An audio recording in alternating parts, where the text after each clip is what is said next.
venons d'effectuer effectivement une observation qui date du mois d'avril et qui a montré que sur les 9 localités où nous avons installé des observatoires de suivi de l'effectivité de la CMU, Ziguinchor ne compte que 17%. Et ces 17%, si on les répartit, c'est 14% qui sont inclus, qui incluent ceux qui travaillent dans la fonction publique, ceux qui sont dans le privé, ceux qui bénéficient des assurances privées, 14%. Le secteur informel, les paysans, ne représentent que 3% de ceux qui sont couverts par une assurance. Cela est fait. Et c'est pourquoi nous avons estimé, après que nous ayons mené cette observation sur la cartographie des mutuelles, nous avons estimé qu'il fallait qu'on commence à Ziguinchor pour montrer que le taux d'adhésion aux mutuelles est très faible à Ziguinchor.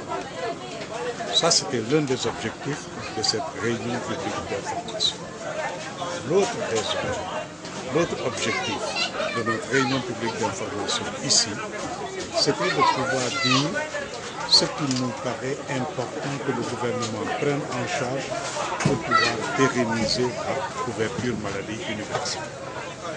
Le premier, c'est de faire en sorte que tout le monde sache ce qu'est la CMU, comment elle fonctionne, comment on peut devenir membre, où sont les mutuelles, quoi avons-nous droit, quel est le parcours de soins, la vulgarisation de la CMU pour que les populations que vous avez vues ici puissent s'en approprier est un premier critère pour la pérennisation de la CMU. Le deuxième élément pour que la CMU puisse être pérenne dans ce pays est que 80% de la population qui aujourd'hui n'est pas couverte contre le risque maladie. Je dis donc, le deuxième objectif, le deuxième critère de pérennisation, c'est qu'il faut qu'il y ait une loi. Il faut qu'il y ait un cadre juridique qui permette que la CMU soit sécurisée contre les contingences politiques pour que demain on ne se retrouve pas avec d'autres leaders qui pourront venir et nous dire la CMU n'est pas ma priorité. Cette loi, si elle est votée par l'Assemblée nationale, fera que quiconque viendra trouvera la CMU ici et si il avait d'autres priorités, il sera obligé de passer par l'Assemblée nationale pour dire la CMU n'est plus ma priorité, je voudrais m'orienter vers d'autres priorités.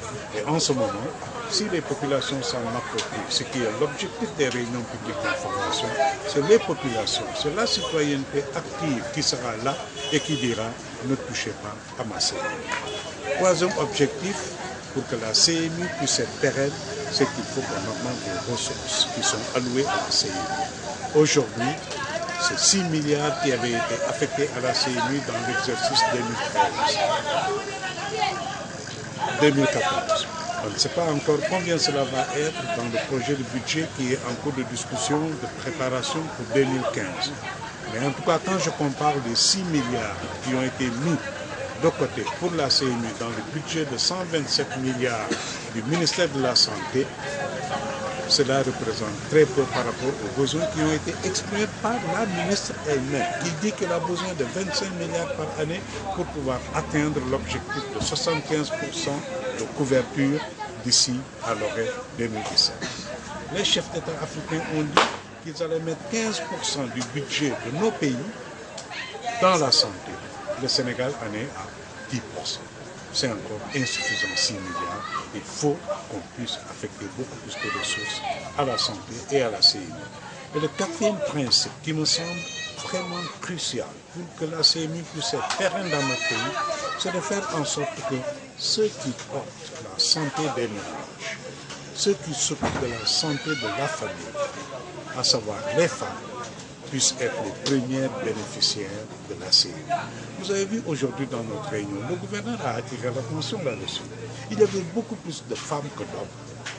Ça veut dire que quand on parle de santé, c'est comme si c'est les femmes qui se sentaient les premières concernées. Quand l'enfant est malade, c'est la femme qui se lève, qui l'amène à la case de santé, au poste de santé, au centre de santé ou à l'hôpital. Quand elle est malade, on dit allez chercher sa femme, sa soeur, sa cousine, pour qu'elle vienne tenir la maison. Mais alors, Si on doit prendre quelqu'un en charge prioritairement, c'est la femme, parce que c'est le pilier de la santé dans le ménage. Ça, c'est nos 4 objectifs de campagne que nous aurons voulu vulgariser ici, en plus des résultats de l'observation du mois d'avril que nous avons porté à l'attention du public, pour inviter les mutuelles à être plus visibles, pour inviter les mutuelles à sortir, faire de la communication, inviter le gouvernement à faire de la communication autour des mutuelles, faire en sorte que chacun sache où se trouvent les mutuelles dans son quartier. Qu'on dise maintenant à Ziguinchor, il y a une grande mutuelle communale, que chacun en soit avisé et que chacun puisse aller adhérer aux mutuelles. Et en retour, que les mutuelles puissent faire preuve de professionnalisme, qu'elles puissent être outillées et que chacun ait la confiance qu'il faut en nos mutuelles pour que les mutuelles puissent porter leur série. Merci beaucoup.